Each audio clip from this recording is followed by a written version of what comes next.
या निवडणुकीत कोण जिंकणार आहे? बेटा ये अपने अपने कर्म के ऊपर है। मेरे हाथ में न किसी के हाथ में। अपन जो बोएंगे वही काटेंगे। जो अपनी बनी रखी है जिससे वोट मिलना है उन्हीं के हाथ में सब कुछ। वो आपके ऊपर फिर खुद वोट देंगे, आपको जिताएंगे तो आप जीतोगे। तो एक उंगली से सब कुछ संसार बनता है, एक ही उंगली से सब चुनाव भी जीतते हैं, एक ही उंगली से सब कुछ कर्म। बस एक सबका भगवान है, सबको कर्म करना है। आपको जितना है तो जिसका अच्छा कर्म है वो जीतेगा। बस ये जो बोएगा वो काटेगा। गेहूँ बोएंगे तो गेहूँ, सोयाबीन बोएंगे सोयाबीन, आम लगाएंगे तो आम, कांटे बोएंगे तो कांटे।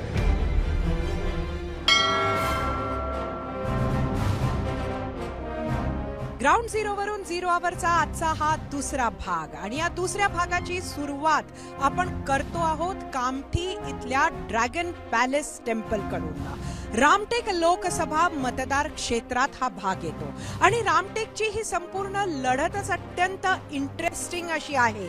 एकीकडे ही लढत तिरंगी आहे। शिवसेनेचे राजू पारवे आहेत, तर काँग्रेसचे श्यामकुमार बर्वे आहेत, तर वंचित बहुजन आघाडीकडून किशोर गजबी आहे। मात्र उमेदवारांची बरीच खिचडी आहे। राजू पारवे शिवसेनेत आज खासदारकीचे उमेदवार असले तरी अगदी काही दिवस आधीपर्यंत ते काँग्रेसचे विद्यमान आमदार होते उमरेड क्षेत्राचे। तर किशोर गजबिये हे सुद्धा काँग्रेसचे बंडखोर आहेत, अपक्ष होते, वंचितनं त्यांना उमेदवारी दिली।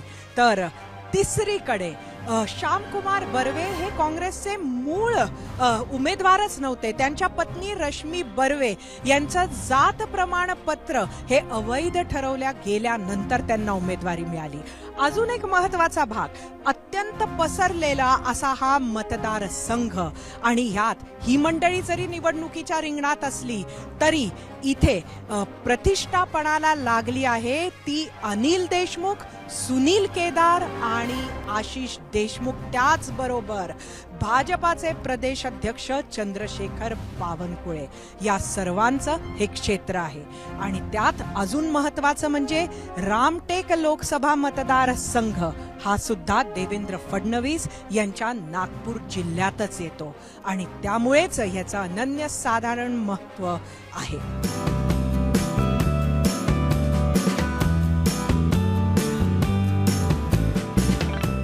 खरं तर आजच्या या निवडणुकीमध्ये जनतेच्या हिताची चर्चा होते की नाही हे अत्यंत महत्त्वाचं आहे।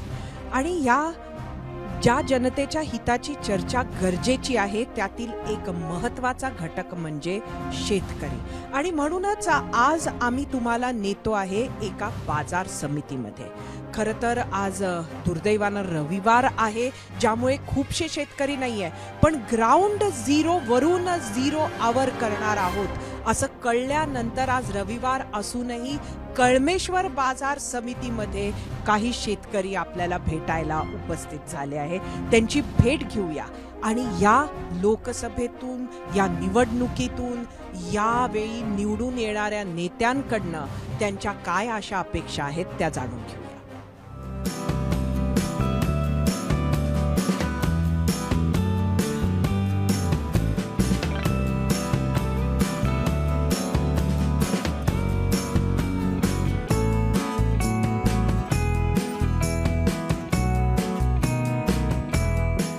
आज नक्की शेतकऱ्यांचे काय मुद्दे आहेत, काय अशा अपेक्षा आहेत ते आपण या बाजार समितीत जाणून घेणार आहोत।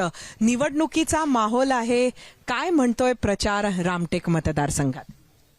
तर रामटेक मतदारसंघात ज्या मतदारसंघाला समजतो तो शेतकरी कधीही मत देणार नाही या सरकारला। अच्छा, असं का? नाही, कधीच देणार नाही। ज्याला शेतीवर जगायचं आहे बस। तुमचं पण हेच मत आहे का? माझं एकच मत आहे, आम्ही ह्या सरकारला 4-6 महिन्यापासून निवेदन देऊन राहिलो। आम्ही जेडीओ ऑफिस पासून, कलेक्टर पासून आम्ही गेलेलो आहे। 2020 आणि 2021चे आमचे 80 कोटी रुपये अजूनही दिलेले नाही आहे आणि 4 महिन्यापासून आमच्या इथं गारपीट हाही पैसा आला नाही। मागच्या दुष्काळाचा पैसा आमचा काटोल नारखेड तालुक्यामध्ये। मग कोणाला ह्या सरकारला नाही? म्हणजे आम्ही ह्या सरकारवर नाराज आहे शेतकरी वर्ग। हा भाग पूर्ण संत्र्याचा आहे आणि मोठ्या प्रमाणात बांगलादेश संत्र्याचा ग्राहक होता. यावर्षी तिकडे पण संत्रा गेला नाही. फार मोठं संत्र्याचं नुकसान झालं शेतकऱ्यांचं. पण मग तुम्हाला वाटतं का की सरकार बदलानं हे मुद्दे तुमचे सुटतील? हो, जे सरकार शेतकऱ्याचे धोरणं राबवतील त्यासोबत शेतकरी राहतील. पण मग कोण राबवणार शेतकऱ्यांचे मुद्दे? जे सरकार येईल नवीन शेतकऱ्यांच्या हिताचं तेच दाखवेल ना. आम्हाला आमच्या हिताचं सरकार आणू आम्ही, तेव्हा आमचे मुद्दे त्यांच्याकडून सॉल्व्ह करून घेऊ. आत्ता जे प्रस्तावित सरकार आहे याला शेतकऱ्याच्या समस्याच माहीत नाही. पण मग म्हणजे तुम्ही ज्या पक्षाचं सरकार, महाआघाडीचं सरकार आणू बघत आहात, त्यांच्याच काँग्रेस पक्षातून उमेदवार तुमच्या रामटेक मतदारसंघात आत्ताच्या सरकारनं दिला आहे. आम्ही पक्षाला वगैरे पाहतात यावेळेस, आम्ही माणसं पाहतो. आमचे धोरणं जो अडॉप्ट करेल त्याला आम्ही मत देऊ. उमेदवार अनेक आहेत, तुमचं हित कुठल्या उमेदवाराला समजतंय? सध्या आम्ही कोणत्याच उमेदवारावर विश्वास ठेवायला तयार नाही, कारण की सगळे विकाऊ आहेत. कारण कोणत्याही आता मजबुरीने आम्ही मतदान करणार आहोत. पण मजबुरीनं मग मतदान नक्की तुम्हाला कुठल्या पक्षाला किंवा कोणाचं? सोडून कोणालाही मतदान करू, पण भाजपला नाही. कोणाला मतदान करायचं नाही हे आम्ही ठरवलं, कोणाला करायचं हे ठरवायचं आहे. 12 ऑगस्ट 2012 पासून आमच्या पंपाचे हॉर्सपॉवर माननीय अजित पवार ज्यावेळेस ऊर्जा मंत्री त्यांनी वाढवून टाकले. ज्याचा पंप 3 हॉर्सपॉवरचा आहे त्याच्यावर बिल 5 HP येते. 5 HPच्या पंपावर वाढल्यावर बिल 7.5 HP येते. 7.5 HPचा पंप ज्याच्यावर आहे त्याला 10 HP बिल येते. आणि 10 HPचा पंप ज्याच्यावर आहे त्याला 12.5 HP बिल येते. महाराष्ट्रात कुठे जा 12.5 HPचा पंपच नाही आहे. मग बिल तो का म्हणून भरेल? हे काही फक्त तुमच्या मतदारसंघापुरतीचं नाही, संपूर्ण महाराष्ट्रात आहे. पण तुम्हाला असं वाटतं की जी सरकार बदलली तर हे बदलेल? हां, पण हे अजित पवारांनी मागच्या सरकारमध्ये ते वेळेस सुद्धा बदलवलं नाही. बावनकुळेला आम्ही 4-5 मी एक डायरेक्टर होतो नागपूर जिल्ह्याचा विद्युत विभागाचा. त्यावेळेस मी खूप प्रयत्न केले पण बदलवण्यात आला नाही.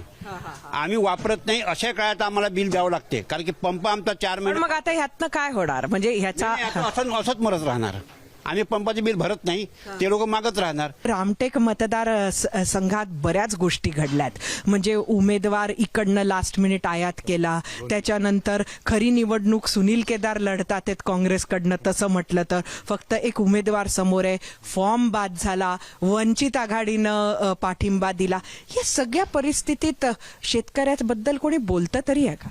नाही, शेतकऱ्याबद्दल खरं सांगायचं म्हणजे मागच्या जवळपास आता 2 रेजिम झाले आहे गव्हर्नमेंटच्या. पण कसं आहे की शेतकरी हा पाहत नाही की पक्ष कोण आहे, व्यक्ती कोण आहे. तुम्ही ज्यावेळेस आम्हाला मागच्या जवळपास 4-5 वर्षापासून शेतमालाचे भाव असो, संत्र्याचे असो, संत्र्याचा विषय मी याच्यासाठी घेतो की हा भाग संत्रा मोसंबीचा मोठ्या प्रमाणात आहे. आणि बांगलादेशने आयात शुल्क 2019ला जे 20 रुपये किलो होतं ते वाढत वाढत आता 90 रुपये पर किलो आयात शुल्क झालं. जिथे आपले 300 ट्रक जायचे ताई आपले पर डे आपले संत्र्याचे, तिथे आता फक्त 4 ट्रक जात आहे. म्हणजे आम्हाला कोणत्या व्यक्ती किंवा कोणत्याही पक्षाविषयी द्वेष नाही आहे किंवा आमचा काही तो विषय नाही. आम्ही शेतकरी आहे.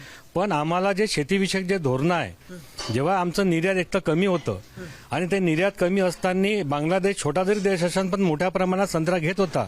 आमचे जे भाव आहे हे स्टेबल राहत होते 25 ते 30 रुपये किलो.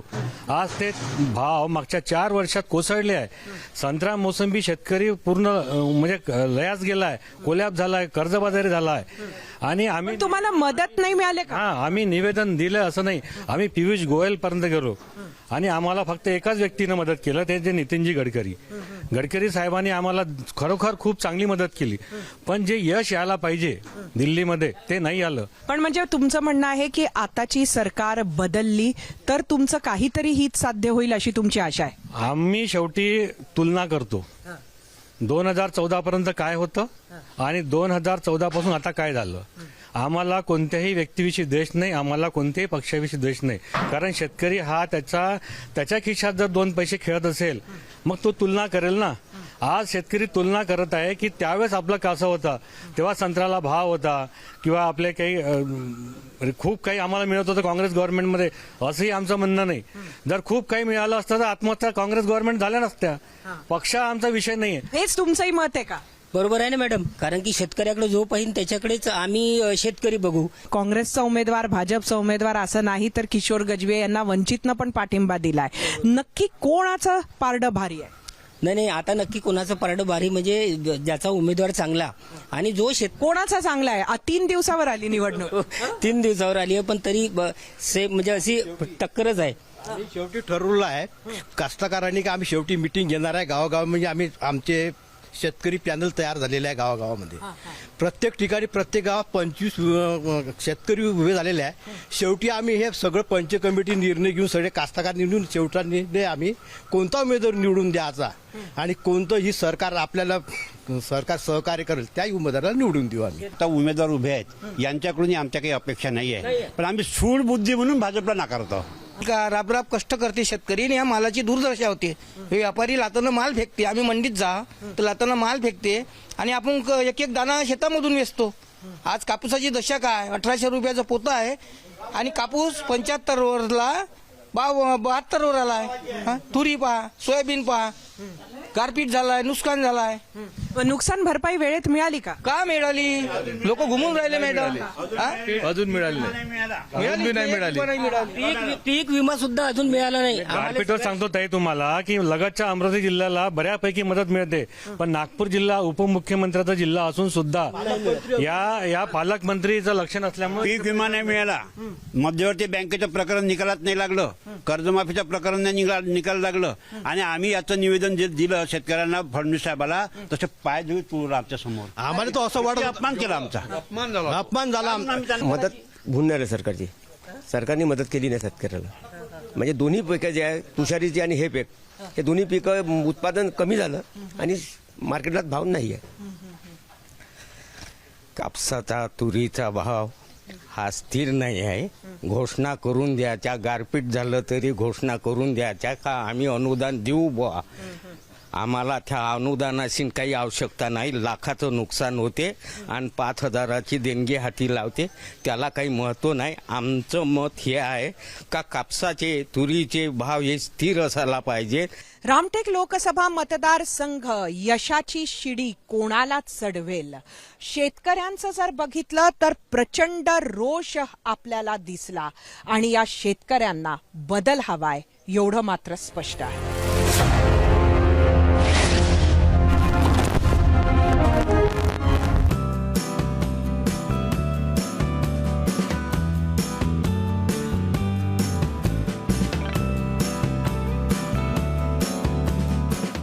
कामठीत आलो आहोत तर अत्यंत महत्वाचं आहे इथली स्पेशल फेमस लस्सी पिणे आणि तिथेच आपण बातचीत करूया लोकांशी.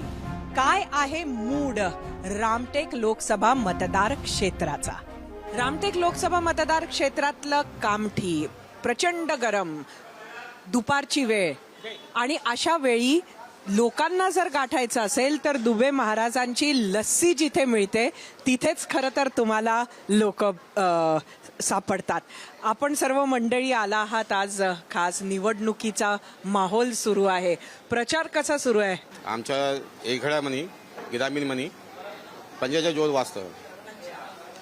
यांनी काँग्रेस म्हटलं पण वंचितचा काय माहोल आहे? वंचितचा माहोल तर आहे थोडंसं आणि काँग्रेसचा पण आहे. जर किशोर गजबे यांना तिकीट दिली असती काँग्रेसने तर त्यांचा विजय निश्चित झाला. राजू पारवे साहेबांना डालवणं काही तेवढं शक्य नाही, हे नाही बरं, अशक्य नाही आहे. हां, त्यांचं बी आहे. तुमच्या या क्षेत्रामध्ये स्वतः प्रदेश अध्यक्ष भाजपाचे चंद्रशेखर बावनकुळे राहतात, तरीही तुम्हाला असं वाटतं की तुमची जी मुद्दे आहेत ते पूर्ण झालेले नाहीत? नाही, खूप काही पूर्ण झालेले आहेत कामं आणि खूप काही बाकी पण आहेत आणि लोकांची नाराजगी जी आहे ती आता इलेक्शन निवडणुकीची जी वेळ आहे ती त्या सर्वांची वेगळी वेगळी असते. वरून फार असं वाटतं की देखावा खूप दिसत आहे, बरोबर आहे, परंतु जे प्राथमिक जे मुद्दे आहेत शेतकऱ्यांचे, बरोबर आहे, गरीब शिक्षणाचे, आज इतकं एज्युकेटेड खूप एज्युकेटेड आहेत ना, किती मुलं एज्युकेटेड आहेत, परंतु नोकऱ्याचा तेवढं काही हे नाही जात. गरिबांना शिक्षणाला किती त्रास होऊन राहिला. आता जर पंजाचा उमेदवार निवडून दिला तर ही परिस्थिती बदलेल असं लोकांना वाटतंय का? तुम्हाला वाटतं? नाही गो, परिस्थिती बदलन हे सरकार आहे पण पहिले कसं आहे की आता गोर गरीब माणसं आहात, शिक्षण महाग झालं, पेट्रोल डिझेल महाग आहे, सिलेंडर महाग आहे, ठीक आहे. ते याच्या सगळं मध्यनजर नजर सरकारनं काय केलं पाहिजे. आणि खास कामठी शहरामध्ये कोणती फॅक्टरी नाही आहे, कोणता उद्योग नाही आहे. हे बहुत जेवढीचं महत्वाचं काम आहे. एक कामठी शहरामध्ये सगळ्याहून शिकले लोक आहेत आणि शिकून एवढे इथून बुट्टीबोरी जातात काम करायला.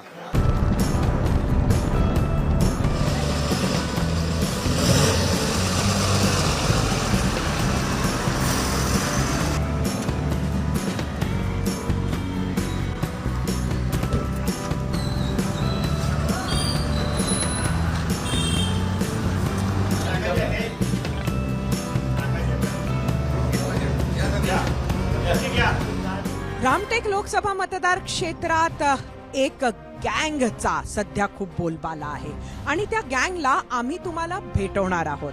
खरं तर गँग यांना अनेक विरोधक म्हणतात. ही आपण राजकारणामध्ये परिवारवादाबद्दल ऐकत आलेलो आहोत आणि परिवारवादामुळे अनेक चांगल्या कार्यकर्त्यांचं नुकसान होताना आपण बघितलं आहे.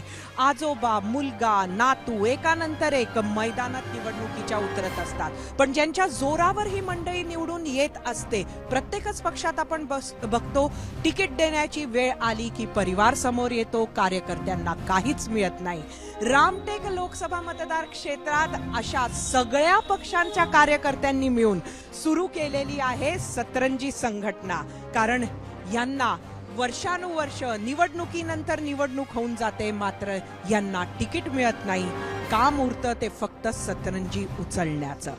या सतरंजी संघटनेची दखल मात्र सर्व पक्षीय नेत्यांनी घेतलेली आहे आणि ही जी सगळी मंडळी या सतरंजीवर बसलेली आहेत यांची खास भेट घेण्यासाठी या अगदी प्रचाराच्या दरम्यान उपमुख्यमंत्री देवेंद्र फडणवीस असो किंवा उपमुख्यमंत्री अजितदादा पवार असो, या सगळ्यांनी विशेष वेळ काढलाय. ही सतरंजी संघटना नक्की का तुम्हाला काढावी लागली? काय गेल्या अनेक वर्षापासून आम्ही सामाजिक आणि राजकीय जीवनामध्ये काम करत आहोत आणि हे काम करत असताना जेव्हा आम्ही राजकीय क्षेत्रामध्ये जेव्हा काम करत आहे तेव्हा आमच्यावर कुठेतरी जे सत्ताधारी गटाचे लोक आहेत, जे स्थानिक लोक आहे, हे कुठेतरी आमच्यावर अन्याय करताना दिसत होते. कारण गेल्या अनेक वर्षापासून आम्ही अनेक नेते घडवले आणि त्यामध्ये आमच्यावर जेव्हा निवडणूक लढायची वेळ आहे, आम्हाला जेव्हा पदाधिकारी होण्याची वेळ आहे, तेव्हा नक्कीच आमच्या सगळ्यावर अन्याय झालेला होता आणि म्हणून आम्ही ही सतरंजी संघटना काढली.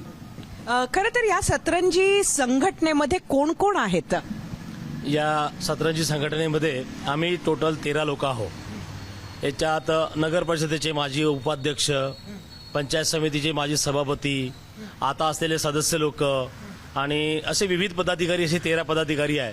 म्हणजे आम्ही पूर्ण काटोल मतदारसंघातील जेवढे जिल्हा परिषद सर्कल आहे, पंचायत समिती सर्कल आहे आणि नगर परिषद आहे, त्यामधले सगळे महत्वाचे माणसं याच्यामध्ये आहे.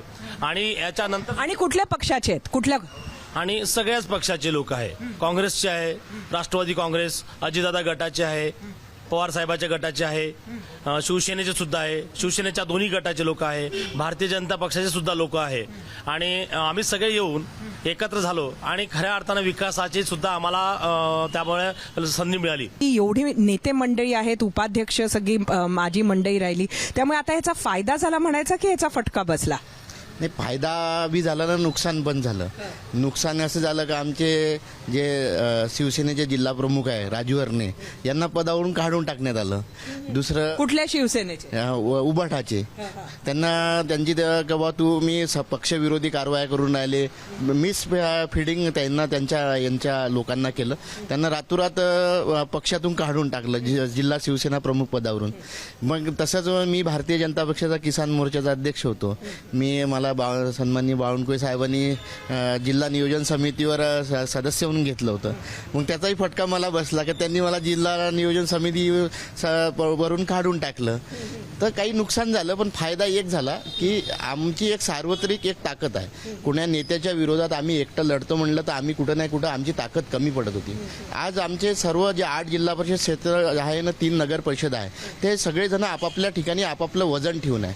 आम्ही सामूहिक ताकदीनं लढलो तर निश्चितच आमचा जे यम आहे की आपल्यातलाच कुणीतरी एक विधानसभेमध्ये आपली आवाज सामान्याची आवाज पोहोचण्याकरता पोहोचला पाहिजे. बिलकुल. ह्यामध्ये सगळ्या पक्षाचे एकत्र आल्यानंतर आपापल्या पक्षासाठी आता काम करणं सोडून दिलंय का, की आम्हाला सतरंजीच मिळते म्हणून काम करायचं नाही? नाही, संघटना झाल्यामुळं काय झालं, सर्व पक्षीय एका ठिकाणी आल्यामुळं आमची ताकद तयार झाली. सर्व नेत्यांना दखल घेतल्यामुळं काय झालं, माननीय अजितदादांनी सुद्धा आम्हाला वेळ दिला, माननीय देवेंद्र फडणवीस उपमुख्यमंत्री यांनी सुद्धा वेळ दिला, माननीय बावनकुळे साहेब तर सतत पाठीशी आहे. पण ह्या सगळ्या संघटनेमुळे सर्व पक्षाच्या ना आतापर्यंत सर्व पदाधिकारी 30 वर्षापासून आपापल्या पक्षात केलेले काम असल्यामुळं यांनी विकास कामासाठी आम्हाला निधी देण्याचा सर्वात पहिले सतरंजी संघटनेला प्राधान्य दिलं. आणि त्यामुळे काय झालं, 25 वर्षापासूनचे जे कामं प्रलंबित होते, देवेंद्र फडणवीस साहेबांनी चिखली एक प्रकल्प 25 वर्षापासून प्रलंबित होता, 5 गावं अफेक्टेड होते, त्या 5 गावासाठी एक मिटिंग लावून मुंबई मंत्रालयात त्वरित मंजूर केली. तुम्ही इथे स्वतःच्या पक्षाचा प्रचार करताय का? आम्ही स्वतःच्या पक्षाचा प्रचार करतोय. इथे फक्त आता रामटेक लोकसभामध्ये आम्ही हा विषयच नाही आहे. आता सगळे आपल्या आपल्या पक्षाचं काम करतो. काँग्रेसचे प्रकाश वसू विधानसभा प्रमुख आहे, ते काँग्रेसचा प्रचार करून राहिले. जिल्हा शिवसेना प्रमुख जे माजी आहे, जे राजू हरणे, ते महाविकास आघाडीचा प्रचार करून राहिले. आम्ही महायुतीचा प्रचार करून राहिलो. हे राष्ट्रवादी काँग्रेस पक्षात आहे, हे अजितदादा गटात आहेत, हे महायुतीचा प्रचार करून राहिले. ते म्हणजे सगळं ज्या ज्या पक्षात जे जे लोक आहे लोकसभेला ते आपापल्या पक्षाचे काम करून राहिले. ही सतरंजी तुम्हाला किती दिवस उचलणार? तुम्हाला सुद्धा आमदारकी खासदारकीचं तिकीट मिळावं, ज्या कार्यकर्त्यांना मिळावं, ज्यांनी पक्षासाठी घाम गाळला, हीच तुमची मागणी मुख्य आहे या संघटनेत. तर तो उद्देश पूर्ण होताना तुम्हाला दिसतोय का? नक्कीच दिसतोय.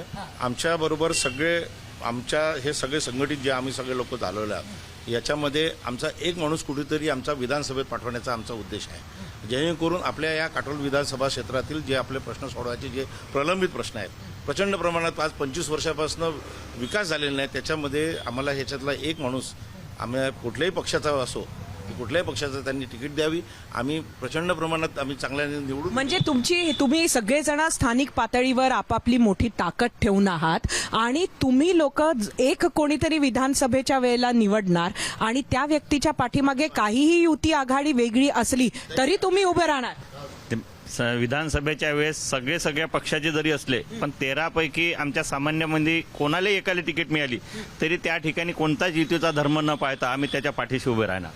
बिलकुल, नक्की. आम्ही सुद्धा सर्व आम्ही एकत्र धर्म पाळू, एकत्र युती आम्ही धर्म पाहू, म्हणजे पाठीमागे खंबीरपणे उभे राहू. आणि आम्ही एकत्र असल्याकारणानं आम्ही तुम्हाला नक्की सांगतो, आघाडीला सुद्धा आणि युतीला सुद्धा तिकीट देण्याच्या वेळेला आम्हाला विचारात घ्यावं लागेल. नक्कीच. आणि त्यामुळे एक अगदी आगळी वेगळी ही संघटना आहे, सध्या आहे, चर्चेत आहे. म्हणजे एकीकडे रामटेकमध्ये एवढा जोरानं प्रचार सुरू आहे सर्व पक्षांचा तिरंगी लढतीमध्ये, मात्र सतरंजी संघटना याचं एक आपलं वेगळं अस्तित्व या निवडणुकीत आहे. एबीपी माझा, उघडा डोळे बघा नीट.